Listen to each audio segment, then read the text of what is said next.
Être dans la tête d'un homme, 4 clés pour mieux les comprendre. Bonjour à toutes et à tous, je me réjouis de vous retrouver pour cette nouvelle vidéo. Si vous ne me connaissez pas encore, je suis Bénédicte Anne, votre Love Coach depuis 2004 et j'ai à cœur de vous accompagner le long de votre quête amoureuse, que vous soyez en couple ou que vous soyez à la recherche d'une partenaire, de façon à vous éviter les écueils de la nouvelle jungle des rencontres. Et bien sûr, si vous ne l'avez pas déjà fait, je vous invite à vous abonner à ma chaîne, vous trouverez le lien ci-dessous, et à cliquer sur la cloche pour être prévenu par notification de chaque nouvelle vidéo que je poste. En effet, en ce moment, chaque matin, je vous poste une nouvelle vidéo pour vous aider à tirer votre épingle du jeu dans le monde de la séduction. Forte de mon expertise, des livres que j'ai écrits, de l'agence de rencontres que j'ai dirigée pendant près de 20 ans, je reste au fait des événements de mon époque et tous les jours, je reçois des mails, des WhatsApp, des textos, des audios de femmes et d'hommes qui m'expliquent ce qu'ils vivent lors de leurs rencontres. Ce qui me permet d'updater mes connaissances en direct. Si vous avez envie d'aller plus loin, vous pouvez d'une part télécharger ma mini-formation offerte Attire ton âme sœur et garde-la près de toi et participer au webinaire Vaincre la dépendance affective qui bien sûr est une porte d'entrée. La dépendance affective, j'en crève, et pour évidemment parler de ce qu'il y a derrière. Vous trouverez le lien ci-dessous. Être dans la tête d'un homme, 4 clés pour mieux les comprendre. Contre toute attente, je ne vais pas vous faire des généralités sur les hommes sont ceci, les hommes sont cela, les hommes ne sont pas comme nous, oui mais parfois ils ont des points communs. Je vais au contraire vous parler des 4 typologies d'hommes que rencontrent mes coachés. Et dites-vous bien une chose, c'est que si vous êtes un homme et que vous regardez cette vidéo, il suffit de transposer et vous aurez probablement quelque chose d'assez proche. Je suis un petit peu agacée de voir toutes ces vidéos qui disent les hommes sont ceci, les femmes sont cela, il faut faire ceci, il faut faire cela. Oui, bien sûr qu'il y a des choses qui sont incontournables, mais il faut les remettre dans le contexte. Le contexte, c'est que beaucoup de vidéos ont été conçues avant le Covid, avant les confinements, et donc ne sont plus d'actualité. En gros, le monde du dating, de la séduction, le fait de rencontrer des hommes, des femmes, est devenu très compliqué depuis à peu près 1 an. Et ça va de mal en pis. Que ce soit les hommes ou les femmes, les retours sur le terrain me montrent que c'est tellement humiliant ou agaçant ou stupide que parfois les coachés ont envie d'arrêter. Ils disent j'en ai marre des applis, j'en ai marre de draguer, j'arrête. Ce qui n'est évidemment pas la posture idéale pour rencontrer quelqu'un. Mais en même temps, on ne peut pas ne pas tenir compte du contexte. Alors pour le moment, en ce moment, ça peut évoluer. Je vois 4 grandes catégories d'hommes. Et chaque catégorie a son mode d'emploi, évidemment. Je vais aller du plus accessible, du plus rassurant, au plus inquiétant, au plus bad boy. Et l'enjeu est de vous montrer ce qui se passe dans leur tête. Et vous allez voir que selon leur typologie, on ne peut pas agir de la même manière. Premier cas de figure, l'homme castré. Alors, c'est un nom générique, il peut avoir été castré par son père, comme par sa mère, comme par un frère ou une sœur, généralement plus âgé mais il n'y a aucune règle, comme par un autre membre de la famille, comme par l'impact sombre d'un prof, d'une instit, qui l'aurait pris en grippe et qui aurait passé son temps à le dévaloriser, à l'humilier devant tout le monde. Toujours est-il que, compte tenu de ce qu'il a vécu et qu'on ignore, il est en général bloqué, et là je vous renvoie à la vidéo sur les hommes qui n'osent pas passer à l'abordage. Je pense à un coaché que j'ai eu récemment, 47 ans, qui avait eu un père tellement effroyable qu'il s'était dit, dès qu'il a été en mesure de se le dire, qu'il ne serait jamais comme lui. Forcément, il se retrouve avec une épouse qui le cornaque et qui finalement lui fait faire le job de la fille à la maison quand elle se barre tout le temps comme un homme. Cet exemple-là, il est générique, mais vous pouvez derrière changer les costumes, changer les décors et le scénario restera le même. L'homme castré est un homme qui n'ose pas et qui, lorsqu'il est en relation, ne sait pas dire non. Alors celui qui vous intéresse, c'est celui que vous allez rencontrer. Malheureusement, comme il n'ose pas, comme il a peur de vous déplaire, vous avez tendance à le trouver un peu pathétique, il fait pitié, comme vous dites. Et du coup, ils ne sont pas sexy, parce qu'un homme qui fait pitié n'est par définition pas sexy. Pourtant, l'homme castré, si vous lui redonnez accès à son bas-ventre, vous pouvez en faire beaucoup de choses. Et c'est un homme qui est très éducable, parce que lorsqu'il va découvrir ce que c'est qu'être un homme vrai avec vous, il va être d'autant plus attaché à vous que vous serez pour lui la source de ce monde merveilleux qui s'est ouvert à lui. Vous allez me dire, oui, mais peut-être que une fois qu'il aura découvert qu'il est un homme, il va se barrer pour expérimenter ses nouveaux talents avec une autre. Eh bien non, parce que c'est pas quelque chose qu'il va découvrir en une fois, Ça va prendre du temps. Pendant ce temps-là, il aura le temps de s'attacher, de découvrir aussi vos qualités. Et n'oubliez pas qu'il a un fond de castration et probablement de timidité. Et le fond, il ne disparaît jamais. Donc s'il se retrouvait sur le marché demain, il serait peut-être un petit peu moins craintif que quand il vous a rencontré. Il serait probablement plus à l'aise.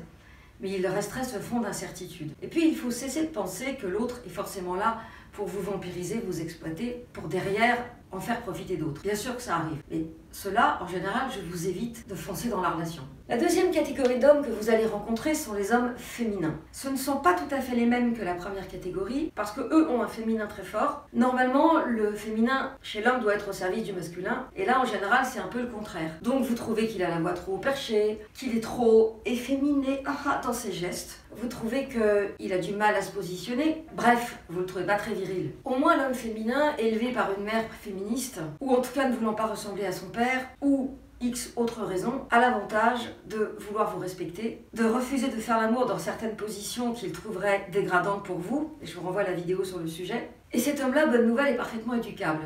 Et celui-là encore, vous allez probablement le mettre de côté, et parfois c'est dommage, parce que son sens du respect, et donc sa souplesse, sont proportionnels à sa capacité à être amené vers d'autres horizons, à savoir les vôtres. En général, ces deux catégories d'hommes, vous me les nextez direct, je n'ai absolument pas le temps de les revoir une seconde fois, que vous les avez déjà fait disparaître. La troisième catégorie, c'est ce que j'appelle l'homme normal. Je rigole, ça n'existe pas l'homme normal, mais disons qu'il n'est pas trop féminin, il n'est pas trop masculin, il n'a pas un passé horrible avec 5 enfants de 3 femmes différentes. Il n'est pas en conflit avec son ex, avec son voisin, avec les prud'hommes. Il a l'air tranquille, en tout cas il n'a pas l'air de piquer des crises quand quelqu'un grille un feu. Il est sans extrême.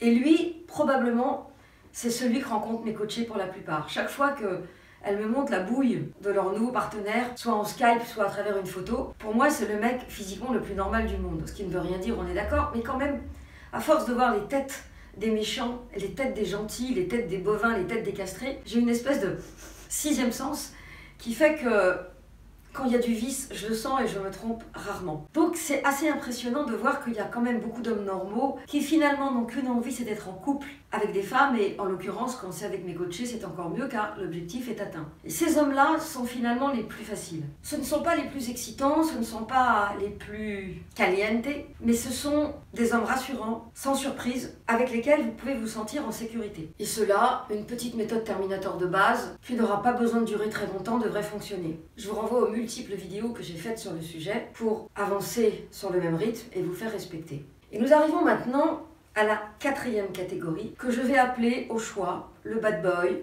le salaud, l'ordure. Ouais, l'ordure, j'aime bien.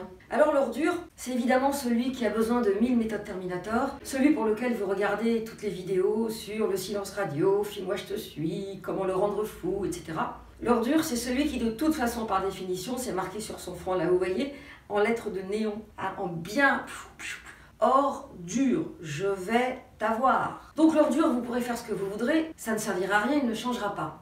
Simplement, si vous mettez en place toutes les stratégies qu'on a déjà vues, et qui pour le coup, et je vous renvoie au push and pull, sont évidemment justifiées, vous éviterez de vous faire abuser. L'ordure est plus excitant parce que plus inaccessible, parce qu'il est difficile à obtenir et il est forcément plus glamour que le garçon normal. Quand je dis garçon, vous pouvez comprendre aussi l'homme. Vous ajustez en fonction de votre âge. Vous allez remarquer une chose, c'est que les 3 premiers qui sont, on va dire, dans la catégorie des hommes bienveillants, eux vont écouter, eux vont poser des questions, eux vont parler d'eux. Alors que l'ordure ne va poser aucune question, on n'a rien à faire de vous, tout ce qu'il veut c'est savoir quand est-ce qu'il peut vous voir et accessoirement si vous êtes prête à venir coucher avec lui. Vous lui posez des questions, c'est l'inquisition, vous proposez des choses, vous êtes dans l'emprise, il lui faut du temps, mais quand vous ne donnez pas de nouvelles et vous ne répondez pas, il appelle en disant « Tu as disparu ?»